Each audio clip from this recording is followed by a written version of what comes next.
Imagine niyo to. Dati basurahan to, walang wala talaga to. Ito po, alam niyo kung gaano, ito literal po dito, po rito.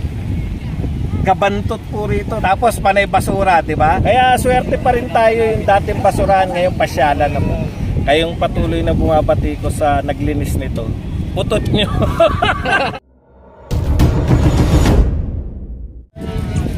Ayun.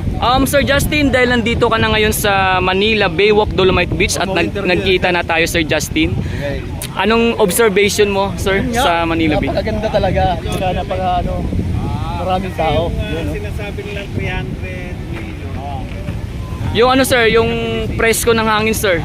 Mahangin na mahangin. Okay naman yung amoy Yes, sir, no? Wala namang sinasabi lang mabaho. Okay naman. Kaya lang, sir, sa ngayon, sir, may nakita tayo na may mga may mga basura, sir, no? Di ba? Normal lang yan kasi may bugso ng panahon.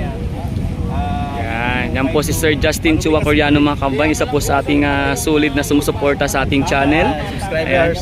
Batiin mo naman sila, Sir Justin, ating mga minamahal na viewers. Sa mga nanonood dyan, binabati ko po kayo lahat. Especially sa kay Daddy D. Sana subscribe, likes. Yun. Thank you. Yung mga napapasaya ng Dolomite, yan yung walang tumbas yung saya. Alam niyo yun? Hindi pwedeng tumbasan niya na gumastos kayo dyan ng 30 million para lang sa Dolomite, tinatuto mo yan. Pero yung nasisiya naman, milyon na po nakadalaw dito. Daan-daan, may record dito, di ba, Daddy D? Mga 200,000 yata isang araw. No? Isang araw, 250. Isang araw, 250 isang araw. 1,000 na nakadalaw dito. Isang araw lang yun. Ha? Isang araw lang yun. Imagine niyo to. Constant.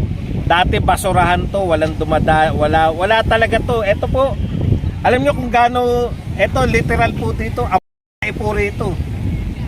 Gabantot po rito. Talagang alam niyo kung bakit mabantot po rito noong araw. Nung estudyante ko rito, kasi paisland po yan Lahat po ng mga walang from the lahat po ng walang mga tirahan. Mga tawag natin doon sa mga Street dwellers, sir. Hindi. Street dwellers ba tawag natin yan? Servants.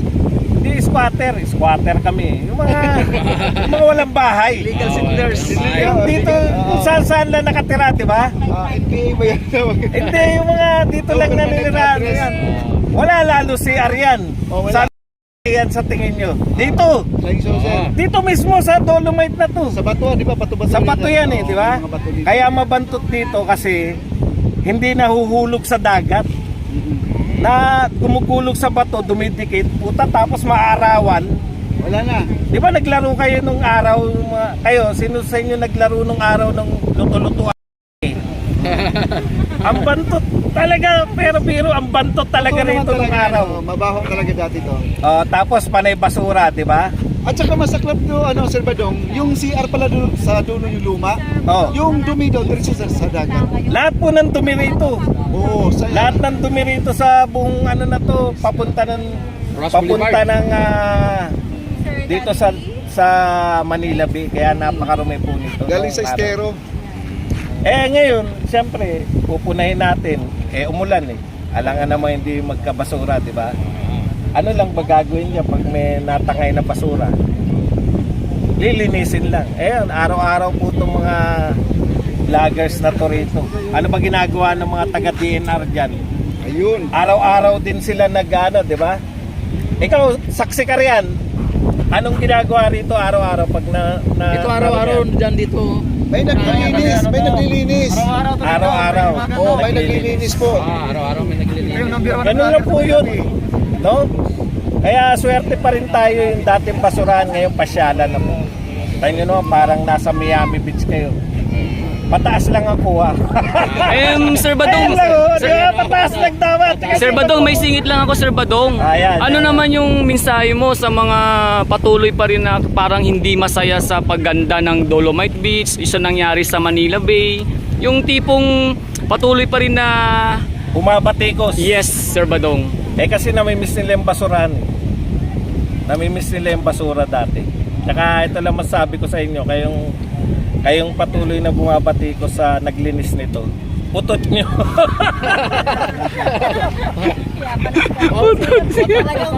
Ayan. Tira pa ba yun? Kaya pala si Sir. Sir Bats, may nagtatanong dito Tanong. bakit daw wala na raw lunas ang ang ating Manila Bay dahil sa basura na yan. Wala nang tigil.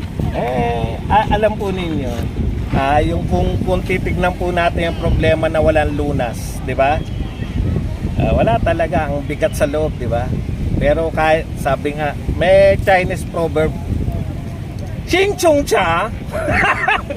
Hindi, meron Chinese proverb, Sino di ba? ka? Wala, no?